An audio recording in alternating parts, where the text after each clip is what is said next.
Every day, Sir Topham Hatt came to the station to catch his train. "Hello," he always said to Thomas. "Don't let the silly freight cars tease you. Remember, you have an important job as a special helper in the train yard."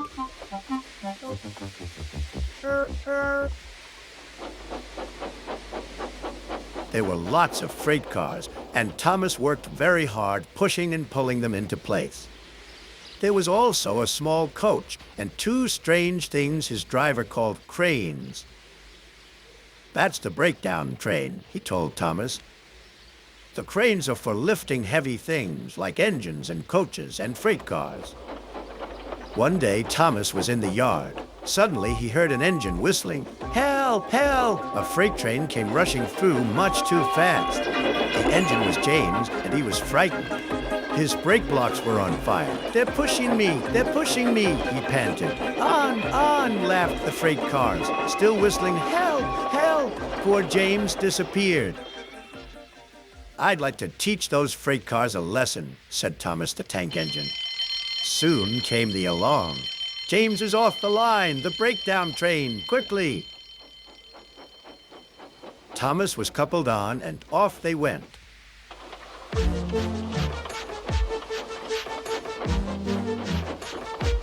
Thomas worked his hardest. "Hurry, hurry, hurry," he puffed. He wasn't pretending to be like Gordon. He really meant it. Bother those freight cars and their tricks. I hope poor James isn't hurt.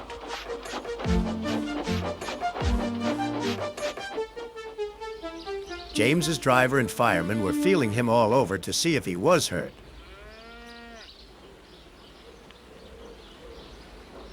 "Never mind, James," they said. "It was those silly freight cars and your old wooden brakes that caused the accident." Thomas pushed the breakdown train alongside. Then he pulled away the unhurt freight cars. "Oh dear! Oh dear!" they groaned. Serve you right, puffed Thomas. He was hard at work, puffing backwards and forwards all afternoon. "This'll teach you a lesson, this'll teach you a lesson," he told the freight cars. And they answered, "Yes, it will, yes, it will." They left the broken cars. Then, with two cranes, they put James back on the rails.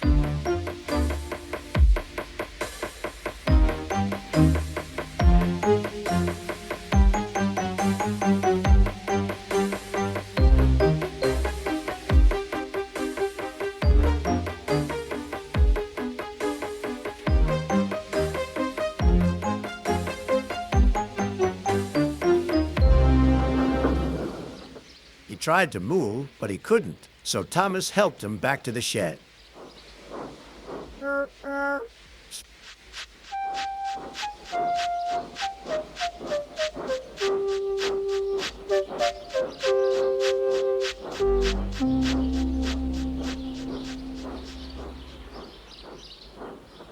So Topham Hatt was waiting anxiously for them. "Well, Thomas," he said, "I've heard all about it, and I'm very pleased with you. You're a really useful engine.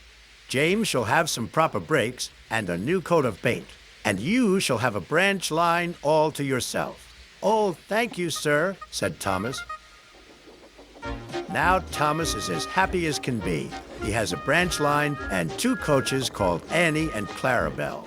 He puffs proudly backwards and forwards with them all day.